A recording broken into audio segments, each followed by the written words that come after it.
राधे राधे। कैसे हैं आप सब? एकादशी व्रत की महिमा। जो पुण्य सूर्य ग्रहण या चंद्र ग्रहण में स्नान या दान से होता है, जो पुण्य अन्न दान, भूमि दान, कन्यादान, गोदान, अश्वमेधादि यज्ञ करने से होता है, उससे कहीं अधिक पुण्य एकादशी व्रत करने से होता है। एकादशी का व्रत रखने से अंतड़ियों की मैल दूर हो जाती है, प्रभु में भक्ति उत्पन्न हो जाती है। एकादशी व्रत करने वाले के पितृ कुयोनि को त्याग कर स्वर्ग में चले जाते हैं। एकादशी करने वाले के 10 पुरखे पितृ पक्ष के, 10 पुरखे मातृ पक्ष के और 10 पुरखे पत्नी पक्ष के वैकुंठ को जाते हैं। दूध, पुत्र और कीर्ति को बढ़ाने वाला एकादशी का व्रत होता है। एकादशी माता का जो जन्म है वह प्रभु के शरीर से ही हुआ है, इसलिए वह प्रभु के समान ही पतित पावनी है। इसलिए जितना हो सके मनुष्य को कृष्ण पक्ष या शुक्ल पक्ष की एक एकादशी का व्रत अवश्य धारण करना चाहिए। नमस्कार, मैं हूं आकांक्षा और आप सबका बहुत बहुत स्वागत करती हूं आपके अपने YouTube channel Krishna magical world में। आज की वीडियो में हम एकादशी व्रत की महिमा, एकादशी व्रत करने के नियम और षटतिला एकादशी व्रत की कथा का श्रवण करेंगे। अब महिमा मैं आपको बता चुकी हूं, अब एकादशी व्रत करने के नियम जान लेते हैं। व्रतधारी को दशमी के दिन मांस, प्याज और मसूर की दाल इत्यादि निषेध वस्तुओं का त्याग करना चाहिए। रात्रि को ब्रह्मचर्य का पालन कीजिए। एकादशी के दिन वृक्ष से पत्ता तोड़ना नहीं है, जो स्वयं नीचे गिरा हुआ पत्ता आप उपयोग में ला सकते हैं। एकादशी के दिन आपको बाल नहीं कटाने, आपको झाड़ू नहीं देनी, क्योंकि चींटी आदि जीव मर जाते हैं।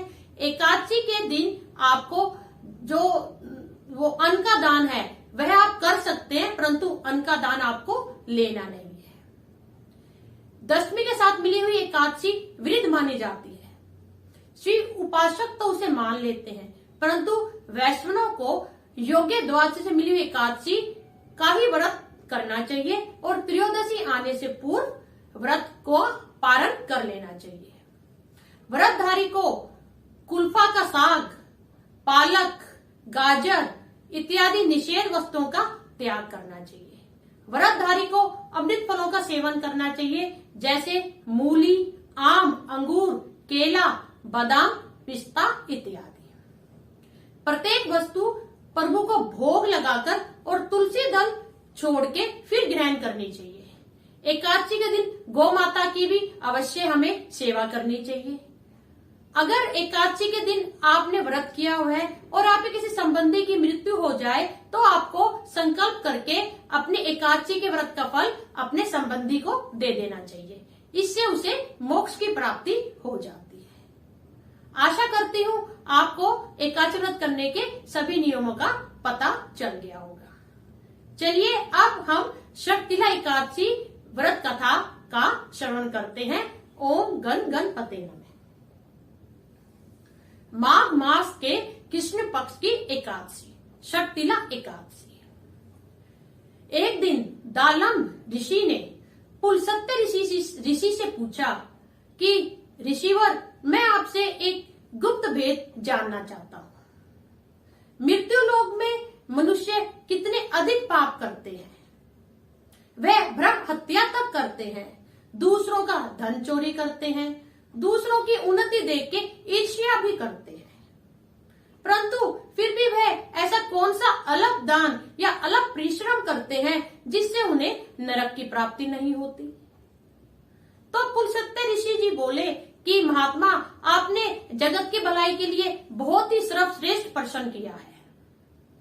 इस जगत का जो इसका उत्तर है, इससे इस जगत के लोगों को बहुत ही लाभ मिलेगा।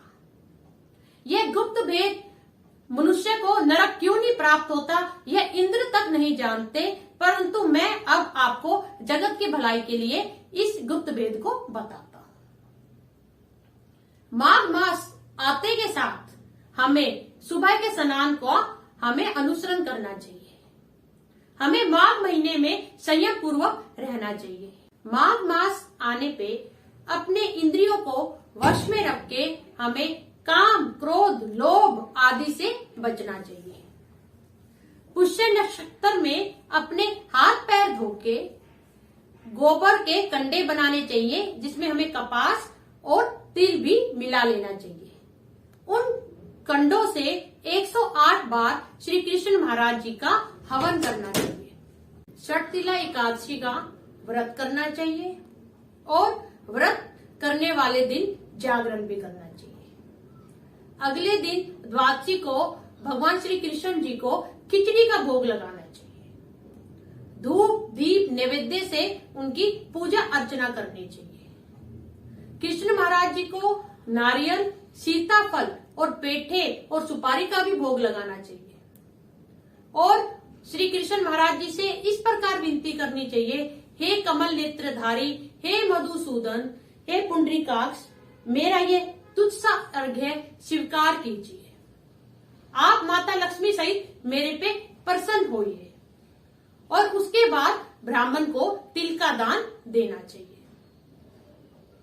माघ मास की जो षटतिला एकादशी को हम जितने भी तिल ब्राह्मण को दान देते हैं, उतने ही सहस्त्र वर्ष हम स्वर्ग में निवास करते हैं।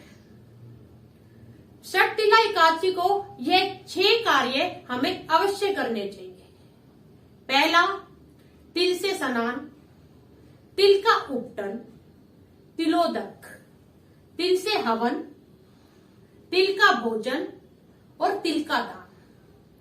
ये 6 कार्य करने के कारण ही इस एकादशी को षटतिला एकादशी कहा गया है। एक बार श्री नारद जी ने श्री कृष्ण महाराज जी से पूछा, भगवान मुझे आप षटतिला एकादशी के पुण्य का फल और कथा का विस्तार पूर्वक वर्णन कीजिए। तब श्री कृष्ण महाराज बोले, हे नारद, जगत के कल्याण के लिए मैं तुम्हें मृत्यु लोक की आंखों देखी घटना बताता हूँ, जिससे तुम्हें पता चलेगा षटतिला एकादशी का कितना पुण्य है। प्राचीन समय में मृत्यु लोक में एक मेरी भक्त बुढ़िया रहती थी। वह ब्राह्मणी थी और वह सदैव मेरे व्रत और उद्यापन किया करती थी।